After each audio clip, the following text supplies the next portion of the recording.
السلام علیکم، میں ہوں آپ کا ہوسٹ ملک سجاد۔ کافی دنوں سے میں سوچ رہا تھا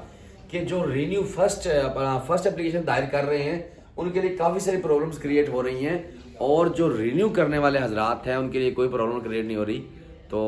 ان سے کوئی ڈاکومنٹس نہیں مانگا جا رہا، بڑے اچھے طریقے سے رینیو ہو رہی تھی۔ کل جناب کیا ہوا کہ کل انہوں نے کچھ بندے اس میں نکالے رینیو والے، اور ان سے سوال کرنے شروع کر دیے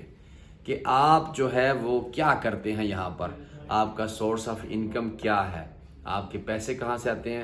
یا آپ ترکی میں ایک مہینے میں 10 چکر لگاتے ہیں یا 5 چکر لگاتے ہیں، آپ کا کاروبار کیا ہے، یہاں پر آپ کیا کرتے ہیں۔ تو ہمارا کام ہے آپ کو معلومات دینا وقت سے پہلے، تاکہ آپ اپنی تیاری کر لیں ڈاکومنٹس کی۔ تو جو رینیو کرنے والے ہیں وہ حضرات جو ہیں وہ اپنے بارے میں جو ان کے پاس اتھینٹک معلومات ہیں وہ اپنے پاس رکھیں، تاکہ وہاں پوچھنے پر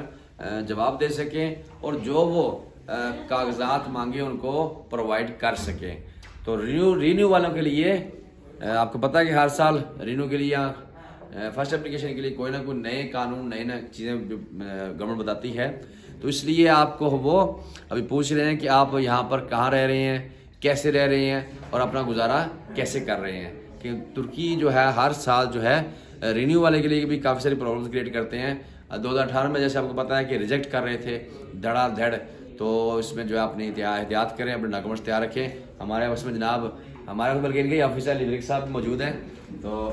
اگر جناب آپ کو اتھینٹک انفارمیشن چاہیے تو وہ ملک سجاد صاحب ماشاءاللہ بہت اچھا کام کر رہے ہیں، بہت بڑے سٹار ہیں جناب استنبول میں، یہ سب سے پہلے یوٹیوبر اور سب سے بڑے سٹار ہیں یوٹیوبر کے۔ آپ نے دعا میں یاد رکھیں جی، اللہ حافظ جی۔ Thank you so much, thank you so much.